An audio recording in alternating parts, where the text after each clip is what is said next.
although smelling the car, I might have to change that. But Joe, so those cubs will have a very good chance of survival with the rest of the pride. Oh, they might get mobile for us. Oh, he's going to walk straight towards us. Look at that. He's going to walk very close past us as well. And Mr. T is the one of the punky hairstyle. I don't know this one. Still getting to know these guys. He's going to walk right up to the car, guys. Look at this. Wow. And this is the one with those amazing eyes.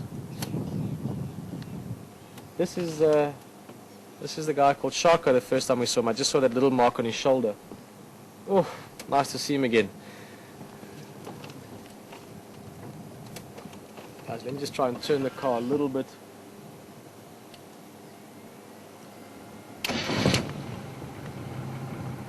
He's just decided to change direction a bit. It's going to be a little bit dark, excuse this, but I just need to turn the car slightly. Actually, you know what? Let's rather keep an eye on the guy in the front. If he moves again in the back, we'll turn. He's just lying down right behind us. If I moved more, I'd actually disturb him. So let's see what this guy does next. Alright, so I think we finished that question, but basically if the cubs stay with the pride and there's other lionesses suckling, which is the case at the moment, they will survive. Also, a lot of these cubs are getting older now. Some of them are 5, 6, 7 months, 8 months old, so they can survive on meat as well. But that's another stress that comes in. As we can see, a big part of the reason why these males found those females and subsequently killed one and some of the cubs is because they had quite a large carcass, something big enough to attract attention. So there's just a whole array of different stresses that come in with pride takeovers, and those things eventually in some way or another will take their toll, especially on the youngsters. Right, well, I thought we were going to not have time for more questions. These lions look like they were going to leave, but it looks like I'll be here for another while. Sue, another question? Yeah, this is from Sandy in Maryland. Since the lioness is the one that hunts, are the Mapofos feeding only by stealing? Sandy, this is a question I'm very glad is asked. Maybe it's at some other stage we'll discuss it again when we're looking at a carcass, but it's a huge misconception created by television largely, and over time you will come across a lot of those kind of scenarios with us out here just because we're showing you things as they happen. But it was a huge part of early days of documentaries to create this scenario of males don't hunt and females do all the hunting. The males just stay at home and drink beer and watch sports. Males are actually as capable hunters as the females. And I'll give you a quick sort of life history of a typical male.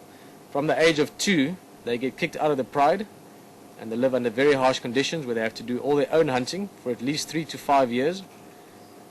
And not only have their own hunting, but they also have to dodge other lions, so they have to be very careful about where and how they hunt. And only once they get big enough, when they're about 5 to 7 years old, like these guys are, do they become dominant enough to challenge again and to take over their own territories. And once that happens, they will have the opportunity to feed from carcasses and from kills made by females. Now, in this specific case, the Mapocho males, quite a few of their kills they make themselves. The buffalo they fed on last is a kill they made solely by themselves. I know from before they've killed giraffe as well from their own hunting. And so it's a case of quite often they will scavenge, and in a more traditional pride setup, oh, he's got something, maybe a big swelling there. Look at his face. You can see massive swelling there from all those cuts and bruises.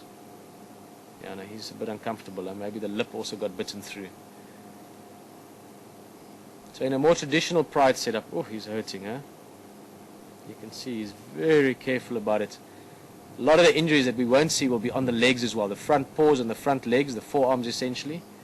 Again, earlier today I had a good look. It was just full of bite marks where that lioness would have bitten physically into the leg muscles.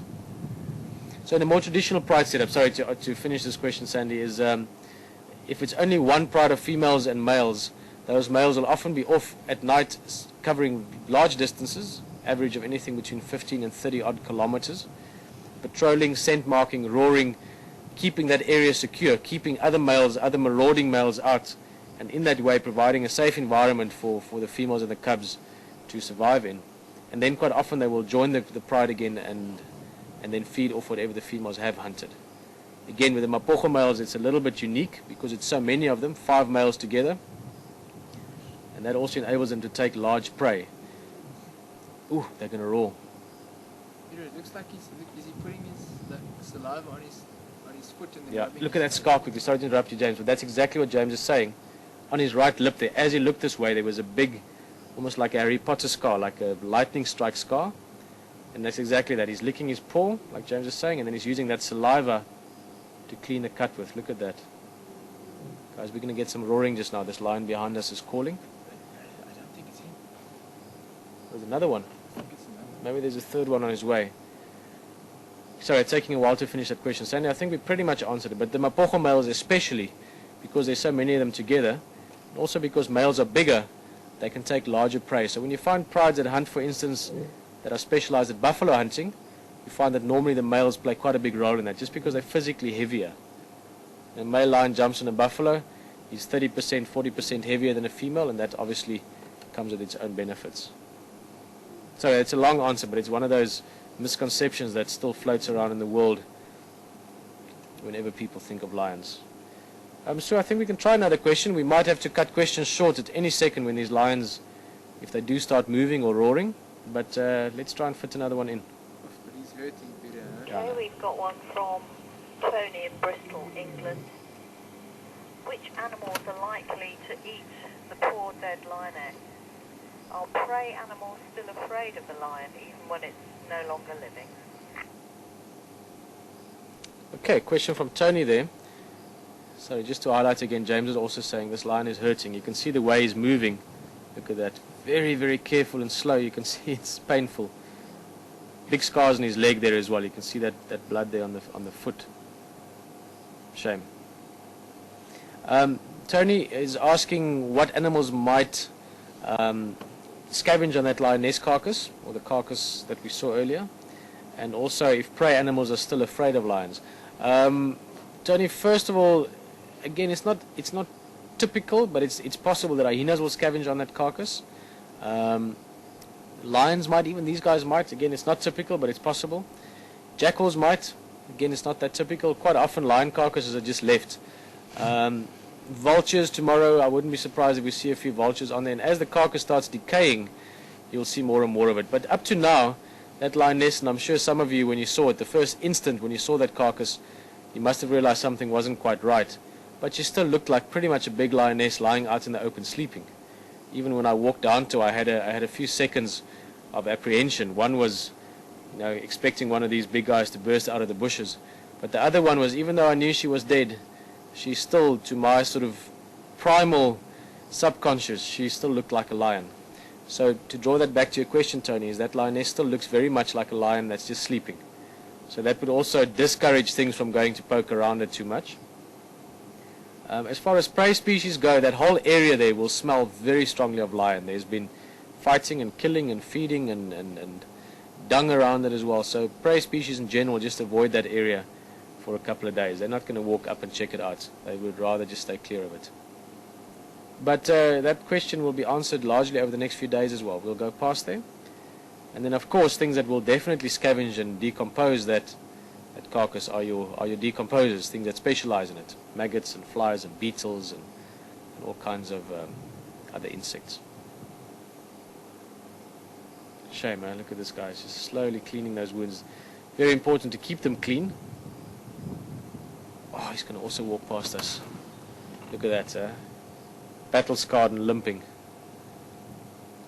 This is that guy with, James, when you saw him last time, you see he's got that tussle of hair under the neck there. It looks like a goatee or a little beard. Which way are you going to go by? Oh. He just looks like he's walking carefully. So this is I was going to say T2. Mr. T has got a slightly more punkish type hairstyle with that little mohawk on the forehead. And this guy almost looks like him. He's got a slightly bigger mane, so maybe we'll call him T2 or R2T2. Okay, James is doing a very tricky job a very good job of camera work there. We are literally filming in darkness at the moment.